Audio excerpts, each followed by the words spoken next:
Welcome to Manny's TV Talk, where we will talk about all of our favorite reality TV shows and news surrounding them. Grab a snack, a drink, and get comfortable because this starts now.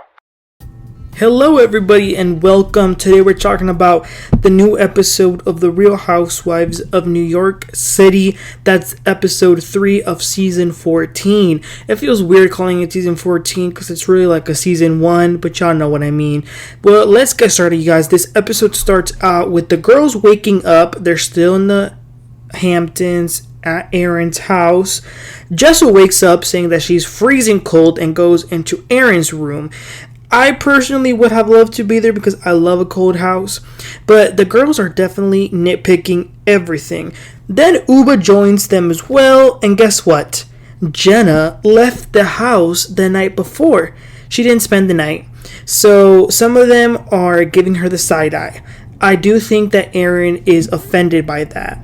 Sai also makes her way in there and says that it was rude of Jenna to leave and not say goodbye. And I don't really like Erin, but oh lord, they worked this poor woman. I mean, the nagging of these women. Like, oh, it's too cold. Oh, there's no signal. Oh, it's too slippery. It was too much. But anyway, a little bit later, Jenna comes back to the house and brings them all drinks. They ask her, how did you sleep last night? Jenna says, not great. There was a storm. And Erin claps back, oh, well, there wasn't a storm here. Jenna tells them that the reason she left is because she had a 6:30 a.m. call and they were partying, so she didn't want to disturb them, so she just left.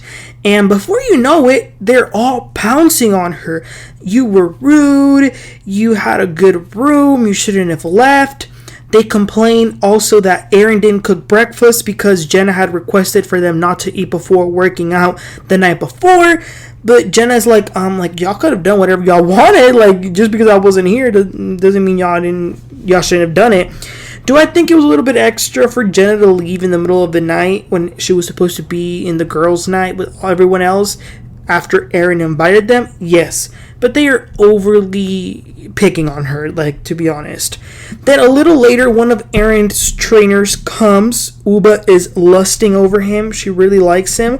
They go to the backyard to begin the workout, and in that moment, Brynn arrives. She goes to the backyard, and she's all over the trainer, like she was almost hanging on top of him. And Ubah says, get away from him, Brynn. He's mine. It was funny. But Brynn is very flirty, a little bit too flirty if you ask me. Then after the workout, they go back inside and Jenna tells Erin if Brynn has no room, she can definitely have my room. And Erin says, you just want to leave. But they agree that that's what they're going to do. The girls leave the kitchen, they all go to the rooms, and Ubah and Brynn are left alone in the kitchen and they're just talking. And Ubah is filling Brynn in on what happened, that Jenna, what she did last night and how rude it was.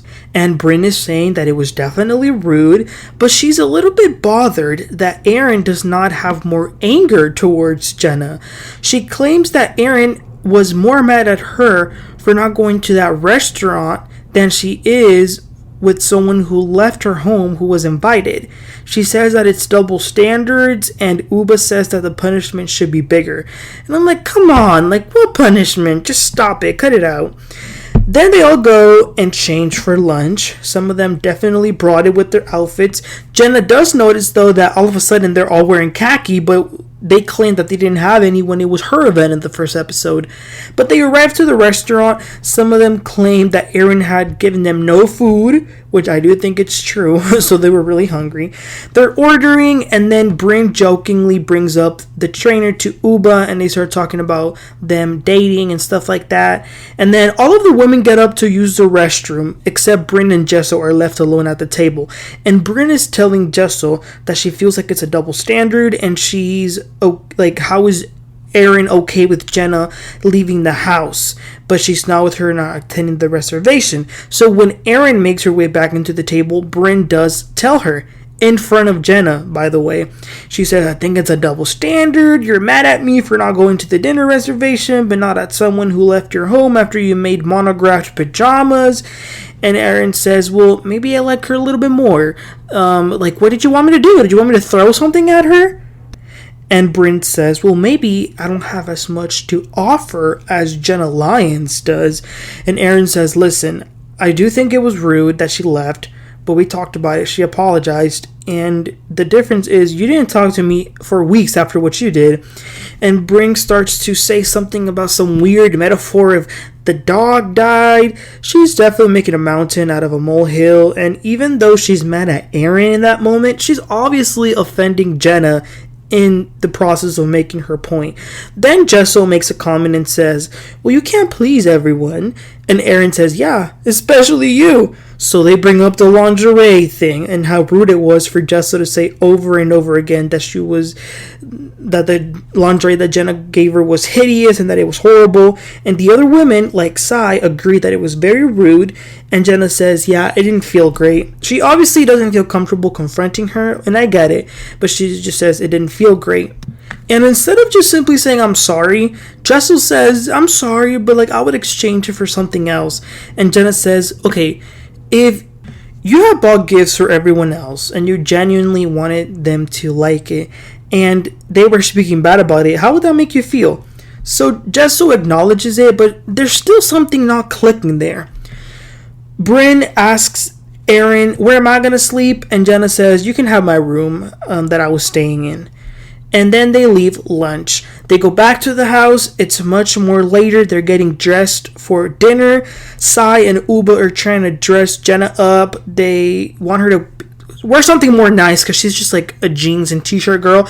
They want her to be a little bit more nice, a little bit more sensual. So Ubah gives her one of her dresses and she does wear it and it looked very good. They all looked good, to be honest. Sai even used the lingerie that Jenna gave her and she kind of gave it a twist and turned it into an outfit. That was kind of cool. There is a private chef there and they all really like the food. They're all eating. Then Erin starts a truths and a lie game. Turns out she had it in the senator's office. The game does turn dirty. Sai saying that she likes to get choked out. Brynn talks about her positions that she does.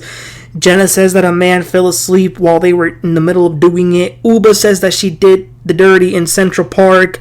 Jessel says that a popsicle was stuck somewhere. Y'all get the point. Way too much promiscuity, but they were having fun, so whatever. Then after dinner, it's a little bit later at night, the girls go outside to the backyard. Erin is trying to turn on the gas fireplace. They can't do it. It was embarrassing, but they got it. They sit around, they bring blankets and pillows, and then Sai goes to the kitchen and she brings some of those plastic cups with the straw that's connected to it from the dollar store that Erin has for her kids. And Erin and Jenna are saying, oh my god, I love the dollar store. But Sai says, yeah, when you're poor, you don't really like the dollar store. You have some trauma about that. So it's a perfect segue for Sai to open up about her life. She had a tough life, y'all. She was poor. She was really poor. She moved out when she was 16 and she's been on her own ever since. She finessed her way through college. She eventually had to drop out because unfortunately she just could not afford it. But it was kind of amazing because, like I said, she came from nothing and she really persevered in her life. She says that she always told herself that she would never settle for mediocrity. And this made me love Sai a little bit more, I gotta say. Brynn also opens up a little bit about her past. And then after that, Erin asks Jenna if she's gonna stay the night, and Jenna says yes, she will. And that's where the episode ends. I actually like this episode. I like that we're starting to see a little bit more of the friendship and more of each personality to kind of know who they are. I still think they were doing overkill with Jenna. It's not a big deal. She left the house. It's not like she left the trip. That would have been a bigger deal. But yeah, you guys, let me know what were your thoughts about this episode. Do you think they were being a little bit unfair with Jenna? And what do you think about the season thus far? Please let me know. Don't forget to like and subscribe, and I'll catch y'all next time. Y'all have a great one. Bye.